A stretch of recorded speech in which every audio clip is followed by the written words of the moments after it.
Okay, so we're now part two of the Roman Empire Fall series and a comparison with nowadays. So we discussed before the giant inflation that had happened at that time, and now we get to Constantine. Constantine in about the year 330, the first Christian Roman Empire. And what did he do? Very cleverly, just like Henry VIII after him, he confiscated all the pagan assets, the pagan temples. He stole all their gold and he took it. Then what else did he do? He introduced two new taxes, one on senators, and he started taxing their land. Previously they'd been exempt. And number two, on merchants, that they were now taxed on the capital rather than their earnings. A wealth tax, which is what is going to happen to us. Labour already in the UK wanting to increase capital gains tax to 35% and even 45%. And in France, the wealth tax already thinking of being introduced. That is the way you get to it. So Constantine went, he stole all this gold, and then he created a new gold currency because it was backed by gold. And that became the gold standard, a very good, stable currency that did devalue, but much, much more slowly. It was actually well accepted, a bit too well accepted. And that's because all the soldiers and all the civil servants started demanding to be paid in gold. Now, to do that, you have to issue your taxes in gold. But the people were being paid in the fake fiat currencies, the denaries, which were basically worthless, right? But they couldn't pay that gold tax because it took more and more denaries to pay that tax. And so therefore they started losing their land.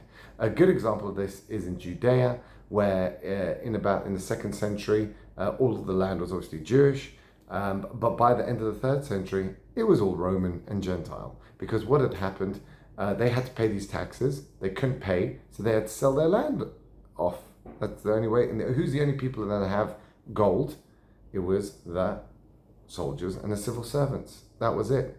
And they're the only people that had gold. So therefore, they started getting the money and buying up all the land. This is the dichotomy in the economy. That is what's happening now. Who is the biggest buyer of residential homes in the US? BlackRock, State Street, Vanguard, all the rich funds. In the UK, the Norwegian Sovereign Wealth Fund, the Dubai Sovereign Wealth Fund, these are the people buying up the assets. And the stupid plebs are having to sell it off. And in the end, they will be left with nothing. And the asset price keeps on going up and up and up. And as Andrew Tate clearly said, he doesn't care about inflation. For him, it doesn't bother him. He's got his assets, and let's say inflation goes up 100%. Well, his assets go up 100%. 300%. Go up 300%.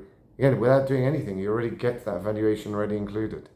Doesn't bother. Inflation doesn't bother rich people. Inflation is simply inflation in relation to fiat currency. It is not inflation in relation to the value of assets. That does not inflate. That stays the same. And so therefore, that's what we have now. We've got this dichotomy where the asset owners are not even touched by inflation at all.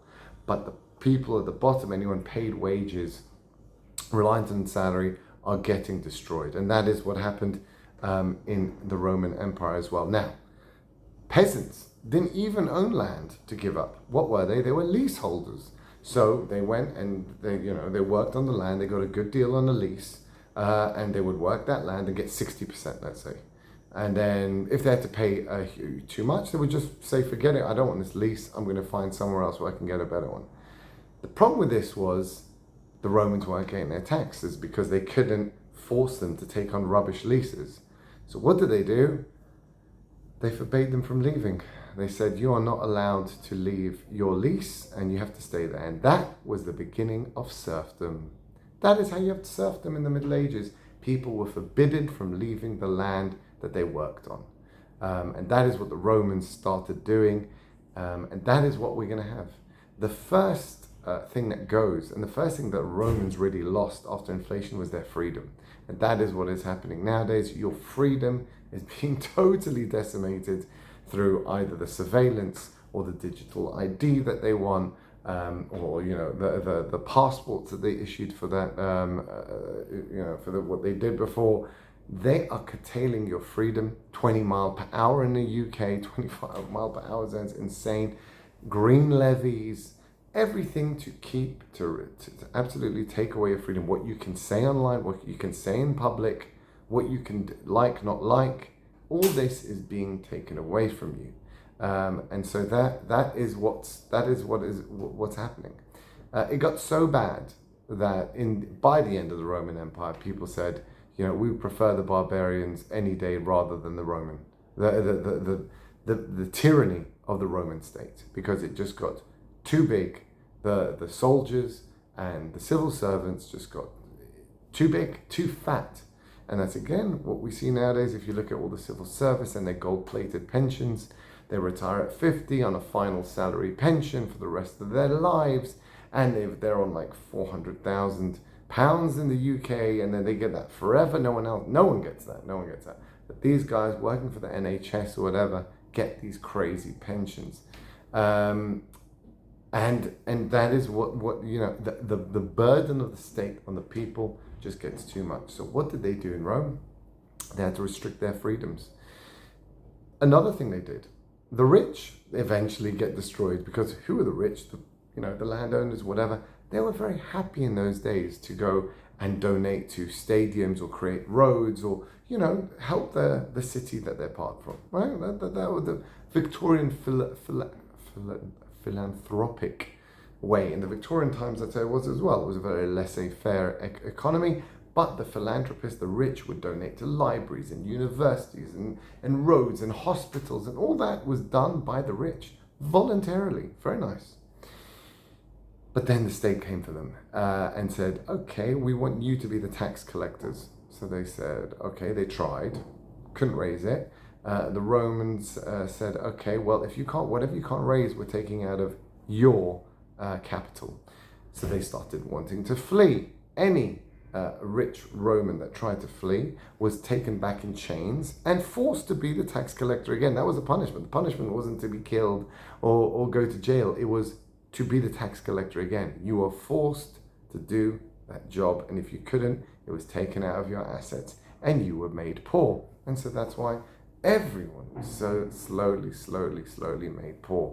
Everyone was trying to run away. Everyone was trying to get out of the Roman Empire. No one wanted to volunteer to be a soldier, and so therefore they had to employ barbarians and mercenaries. Now they cost a lot of money. They only want to get paid in gold. How do you get the gold? You have to go to the plebs again and try and take their gold and tax them. They don't want to be taxed. They run away. They dodge it. How do you do that? You constrain their freedom. That is the only way in the end the Romans could do it. They had to become a tyrannical dictatorship, and they had to be tyrannical, create serfs, create people fixed to the land, not allow anyone to move left or right.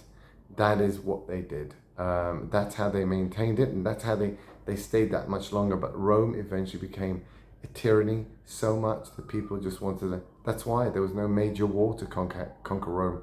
The people just were happy to let the Vandals in. They were happy to let the barbarians in. They were happy because they'd had enough. They'd have enough of the Roman state and their disgraceful dichotomy of the economy. Civil servants and soldiers, and everyone else had to pay for it. And that burden just became too much. And that's what we see now. Now we see, all the government contracts going to people who are the main donors of that government. So in the Conservative Party in the UK, the number one donor there gets government contracts. He then gives a kickback, and it's beyond belief.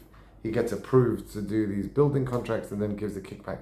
Labour Party is the same. They're beholden to the trade unions. They just increased all the salaries for teachers and whatever, and the trade unions give them the kickback and fund them. It's ridiculous. Same in America, same in everywhere else. So you have these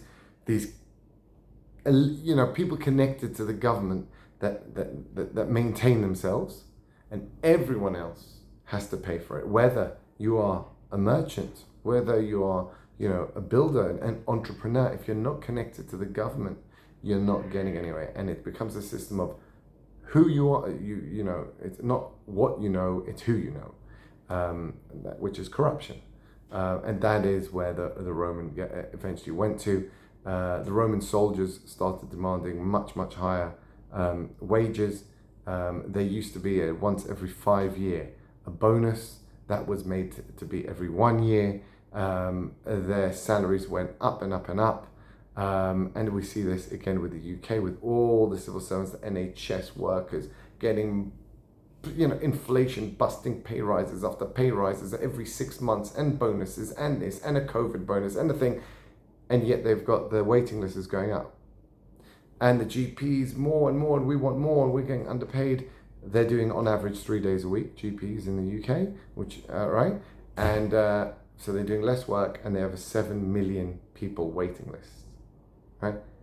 And the worst cancer survival rate in the world, in the Western world, sorry. Worst cancer survival rates in the Western world is the UK, and they're getting one of the highest pays. This is, and who are they relying on? Today I just saw the data. In 2023, the UK's new doctors, 18,000 came from India, Pakistan and Nigeria, imported. They probably did 1-day course in Nigeria, got their little stamp that they're a doctor and came over. And UK 5-year trained doctors, only 8,000.